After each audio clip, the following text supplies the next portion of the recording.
দুঃখ কী জিনিস, কষ্ট কী জিনিস যারা কখনো বুঝে নাই, কিন্তু অপরকে অত্যাচার করে, ক্ষতিগ্রস্ত করে, তো তাদের জন্য আজকের এই ভিডিও।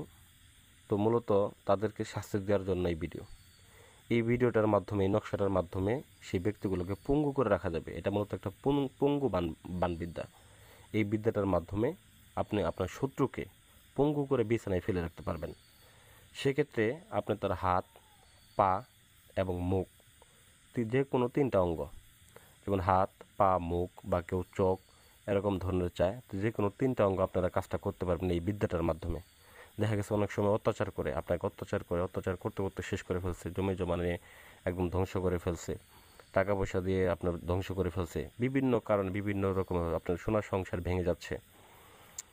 তো সেক্ষেত্রে আপনারা এই বিদ্যাটা প্রয়োগ করে তাকে শাস্তি দিতে পারেন। তো এটা অতি সহজেই কাজটাকে করতে পারবেন, এটা আপনি নিজেই করতে পারবেন। তবে যদি কোনো সমস্যা হয়ে থাকে, স্ক্রিনে নাম্বার আছে, আপনারা যোগাযোগ করে কিভাবে করবেন তো জেনে নিতে পারেন। তো এখানে যদি সমস্যা হয়ে থাকে তো আমি বিস্তারিত বলে দিচ্ছি, তবুও সমস্যা হলে জেনে নেবেন।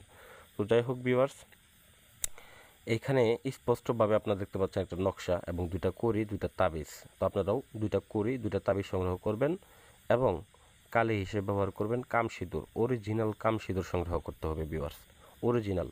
আমি ইন্ডিয়া থেকে অরিজিনাল কাম সিঁদুর এনেছি, ওই যে পাশে দেখেন ছোটো বোতলের সামনেটাই, ওটা অরিজিনাল কাম সিঁদুর। তো এই কাম সিঁদুর দিয়ে আপনারা নকশাটাকে অঙ্কন করবেন এবং শত্রুর নাম লিখবেন, শত্রুর পিতার নাম লিখবেন যদি ছেলে হয়ে থাকে, আর যদি মেয়ে হয়ে থাকে সেক্ষেত্রে আপনারা মাতার নামটা লিখবেন। তো কাজটাকে অবশ্যই শ্মশান ঘাটিতে করতে হবে, যদি যে কোনো জায়গায় করেন হবে না, কাজটাকে অবশ্যই শ্মশান ঘাটিতে গিয়েই করতে হবে, আসন করে বসে কাজটাকে করতে হবে।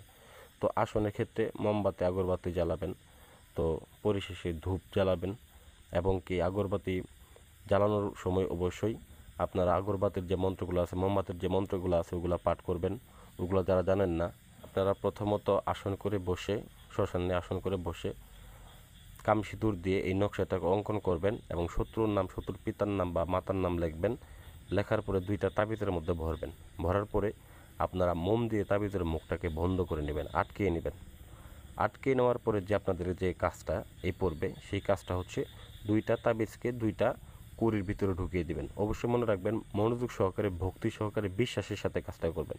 যদি এই কাজটার উপর আপনার বিশ্বাস না থাকে, ভরসা না থাকে, তাহলে কাজটা করবেন না, আর এই কাজ নিয়ে নাক গলাবেন না। আর এটা যদি আপনারা না করতে পারেন, আমার সাথে যোগাযোগ করেন, বিশ্বাস ভক্তি থাকলে ফোন দিবেন, এছাড়া ফোন দিবেন না, যেটা বাস্তব কথা। তো যাই হোক, কুড়ি দুইটার মধ্যে ভরে আপনার যে কাজ সেটা হচ্ছে আপনাকে কবরস্থানে যাইতে হবে। ওইখান থেকে কবরস্থানে গিয়ে দুইটা পুরাতন কবর দেখবেন, দুইটা কবরের ভিতরে আপনারা দুইটা কড়িকে ফেলে দিয়ে আসবেন। তো এটাকে আপনারা এই কাজটা দেখা গেছে যে আপনার সচল হইতেই একদিন সময় লাগবে, 24 ঘন্টার মতো সময় লাগবে সচল হইতেই, কিন্তু এই কাজটা হইতে সময় লাগবে সর্বমোটে 7 দিন, কাজটা ফলাফল পাইতে 7 দিনের মধ্যে আপনি ফলাফলটা পেয়ে যাবেন। তো যাই হোক, তো কড়িটা যখন আপনি কবরের ভিতরে ঢুকিয়ে দিবেন, ওই কড়িটাই কার্যকারিতা শুরু করে দিবে এবং শত্রু যেখানে থাকবে, যে অবস্থায় থাকুক, তার হাত যদি আপনি পঙ্গু করেন সেক্ষেত্রে পাশে লিখে দিবেন হাত, পা, চোখ। আবার যদি বলেন যে না, হাত, পা, মুখ, এরকমভাবে আপনারা তিনটা অঙ্কের নাম লিখে দিবেন। তাহলেই শত্রু যেখানে থাকুক, যে অবস্থায় থাকুক, তার হাত, পা, চোখ, মুখ এরকমভাবে পঙ্গু হয়ে যাবে হঠাৎ করেই। সে নাড়াচাড়া করতে পারবে না, বিছানা থেকে উঠতে পারবে না। ঠিক আছে, এটা একটা পরীক্ষিত কাজ, খুব ভালো ফলাফল দেয়। করি এই কাজ করে, এটা করি চালান, এক হিসেবে বলা হয় এটাকে করি চালান। তো এই করি এই সমস্ত কাজ করবে। আর ওই কবরস্থানে আপনি কড়িটা রাখার পরে যদি আবার কড়িটা খুঁজতে চান, দেখবেন কড়িটাকে আর আপনি খুঁজে পাবেন না, কারণ কড়িটা ওই সময় সচল থাকে, সে নিজে নিজেই চলমান থাকে। তো যাই হোক ভিউয়ার্স, আশা করি ভিডিওটা ভালো লাগবে। ভালো লাগলে অবশ্যই লাইক করবেন, কমেন্ট করবেন এবং আমার চ্যানেলটাকে সাবস্ক্রাইব করতে ভুলে যাবেন না।